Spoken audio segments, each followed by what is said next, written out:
Olive oil is the essence of Greek Mediterranean cooking. It is the key ingredient in almost any dish. It's a way of life. In ancient times, Homer called it liquid gold, and Hippocrates praised its health benefits. Today, it's highly regarded by health and wellness experts, as well as chefs all over the world. Greece is one of the top producers and exporters of olive oil. Let's discover some of the tastiest olives and finest olive oils.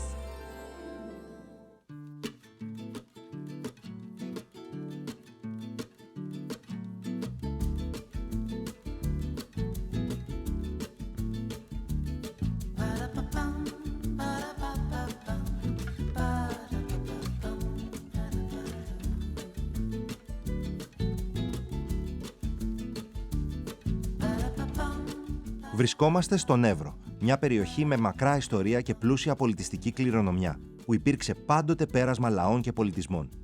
Στην αρχαιότητα, η Εγνατία Οδός διέσχιζε την περιοχή αυτή, ενώνοντας τη Ρώμη με το Βυζάντιο, επιτρέποντας την ανάπτυξη εμπορικών και πολιτιστικών ανταλλαγών.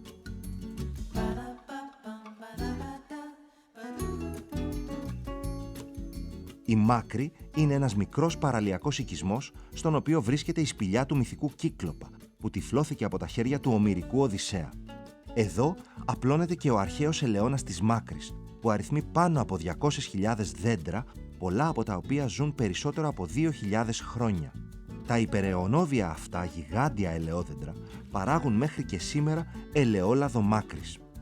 Ένα από τα πιο σπουδαία εξαιρετικά παρθένα ελαιόλαδα του κόσμου, το οποίο έχει πιστοποιηθεί ως προϊόν προστατευόμενης ονομασίας προέλευσης. Καλώς σας βρήκαμε στην όμορφη Αλεξανδρούπολη. Μάκρη Αλεξανδρούπολη. Και τι καλό βγάζει το όμορφο χωριό σας? Το όμορφο χωριό μας βγάζει ένα υπέροχο ελαιόλαδο που τα τελευταία χρόνια είναι και pop προϊόν. Το ελαιόλαδό μας είναι απόλυτα ισορροπημένο, είναι πολύ αρωματικό και γι' αυτό και βραβεύεται διεθνώς. Αυτό είναι Γιατρεύει όλα. φάρμακο, γιατί το συγκεκριμένο είναι και υψηλά φαινολικό λάδι. Είναι πάρα πολύ νόστιμο. Είναι πικάντικο, αρωματικό και πάρα πολύ ωραίο. Πάρα πολύ νόστιμο. Να δώσουμε έναν τίτλο στη συνταγή που θα μας κάνεις. Εγώ θα την έλεγα χορτόπιτα. Χορτόπιτα. Έχουμε φρέσκο σπανάκι, έχουμε πράσο, φινόκιο, φρέσκο κρεμμυδάκι, ξερό κρεμμύδι, άνηθο και δυόσμο. Με τι θα ξεκινήσουμε, με ποιο βήμα? Πρέπει να κάνουμε πρώτα τη ζύμη για να ξεκουραστεί μετά και να έχουμε το περιθώριο να κάνουμε τη γέμιση. Βάζουμε ένα ποτήρι νερό σε θερμοκρασία δωματίου, το αλατάκι μας. Μία κουταλιά είπες. 3 κουταλιές ξύδι.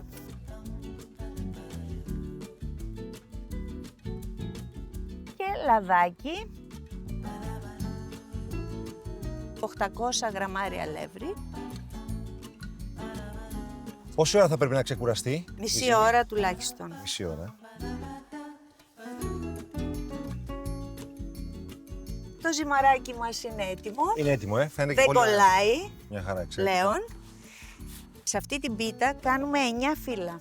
2 βάζουμε κάτω, 5 στη μέση στα οποία βάζουμε γέμιση σε κάθε φύλλο και 2 από πάνω.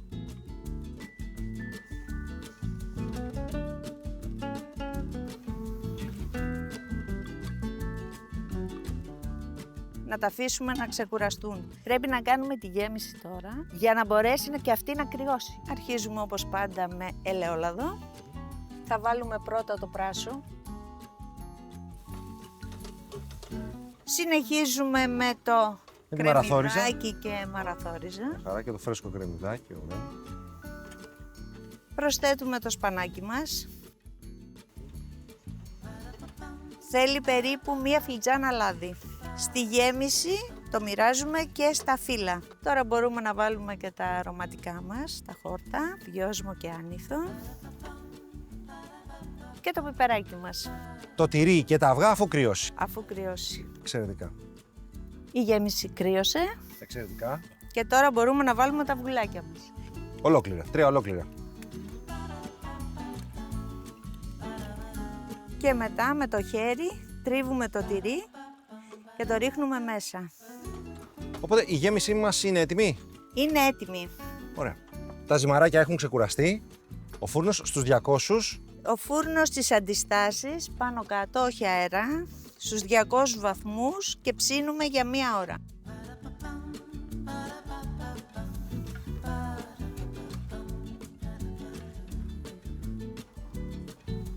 Το φύλλο μας είναι έτοιμο. Έτοιμο, μια χαρά. Ναι. Λαδώνουμε το ταψάκι μας. Ελαιόλαδο μάκρης. Ελαιόλαδο μάκρης πάντα. Το τεινάζουμε να φύγει το πολύ αλεύρι. Πάμε στο επόμενο. Είναι έτοιμο και το δεύτερο φυλαράκι μας.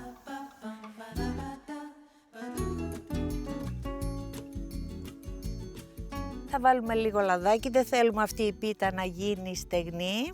Και συνεχίζουμε και σκεπάζουμε με φύλλο και γέμιση τώρα, για 5 φύλλα. Μόλις βάλουμε το τελευταίο φύλλο, κόβουμε την πίτα μέχρι κάτω, τη χαράζουμε, ρίχνουμε μπόλικο λαδάκι και παίρνουμε 2 χούφτες νερό και το ρίχνουμε από πάνω. Αυτό είναι το μυστικό που Αυτό μου είναι το είπες. μυστικό. Και γεμάτη περηφάνεια τη χορτόπιτα από τη μάκρη της Αλεξανδρούπολης με pop ελαιόλαδο μάκρης. Μυρίζει εξαιρετικά, κύριε Νίκη. Εγώ θα έχω την τιμή να φάω όλη την υπόλοιπη. Είναι πάρα πολύ νόστιμο. Ωραία. Και το φύλλο εξαιρετικό. Ευχαριστούμε πολύ. Μείνετε μαζί μας και ανακαλύψτε τον επόμενο προορισμό μας.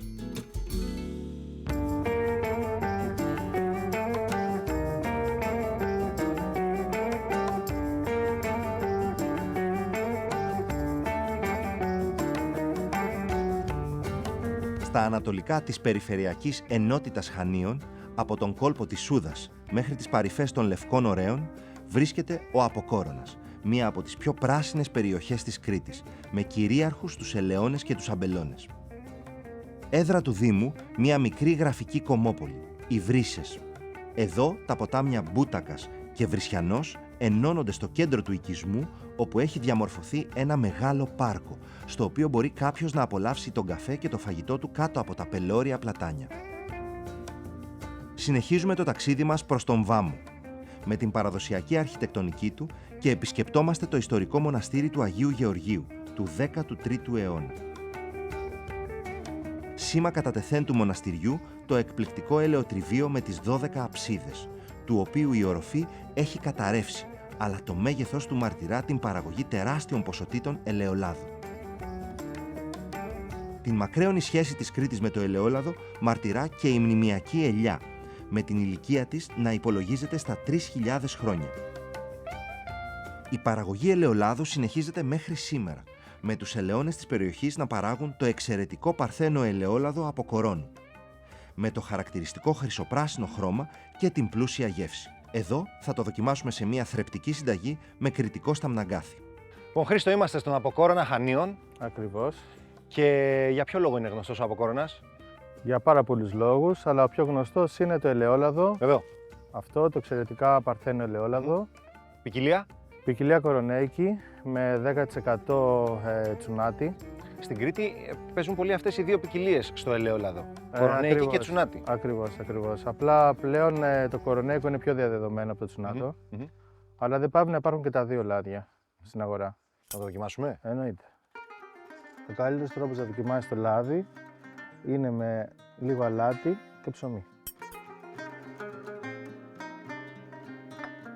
Το αλασσινό αλάτι. Όχι σκέτο. Όχι σκέτο πρώτα. Πάντα με αλάτι και ψωμί. Λίγο αλάτι για να δώσει ένταση.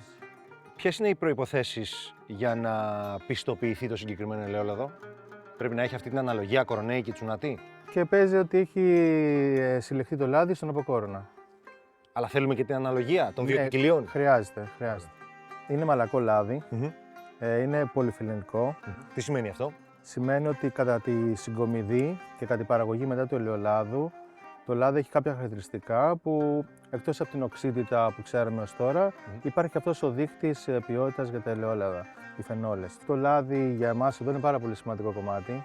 Είναι η βάση της κρητικής διατροφής και μπορούμε να το συνδυάσουμε με το σταμναγκάθι, που είναι η εποχή του τώρα. Τώρα, εντάξει, αυτό εδώ είναι καλλιέργεια, σωστά? Ακριβώς. Φαίνεται και από τα φύλλα του. Το σταμναγκάθι έχει μια ιδιαιτερότητα. Ή βρίσκεται πάρα πολύ κοντά στη θάλασσα, Ναι. ή σε μεγάλο υψόμετρο. Κάπου στο ενδιάμεσο δεν υπάρχει. Και χρειάζεται και βροχή. Και χρειάζεται και νερό, ναι, χρειάζεται και βροχή. Στην Κρήτη παραδοσιακά πώς τρώνε το σταμναγκάθι? Στην Κρήτη παραδοσιακά το σταμναγκάθι βράζεται σε αλατισμένο νερό και σερβίρεται κρύο με αρκετό ελαιόλαδο και λεμόνι. Έχουμε βάλει νερό, έχει βράσει ήδη. Ωραία. Με αλάτι είπες.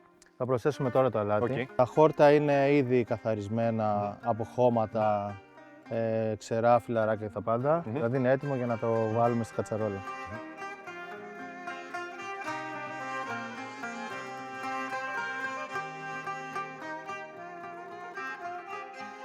Δεν θέλει και πολύ ώρα βράσιμο το σταμναγκάθι. 2-3 λεπτά μπορεί να είναι αρκετά κάποιες φορές. Και είναι και χαρακτηριστική η μυρωδιά του όταν βράζει. Όπως και σε όλα τα χόρτα, έτσι και αυτό έχει ειδικά του μυρωδιά. Σαν τζάι. Ακριβώς. Και το καλό είναι ότι μπορεί να έχεις μια πολύ θρεπτική συνταγή σε τόσο λίγο χρονικό διάστημα.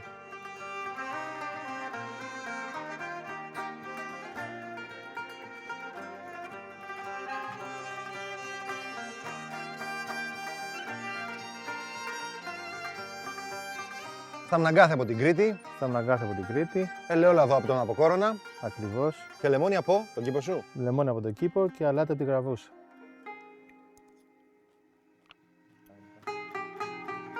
Χρήστο, ευχαριστούμε πολύ. Και εγώ. Πάρα πολύ ευχαριστώ. ωραίες γεύσεις. Και αυτό δεν χρειάζεται πολλά πράγματα όταν είναι καλή η πρώτη ύλη. Δωρικά.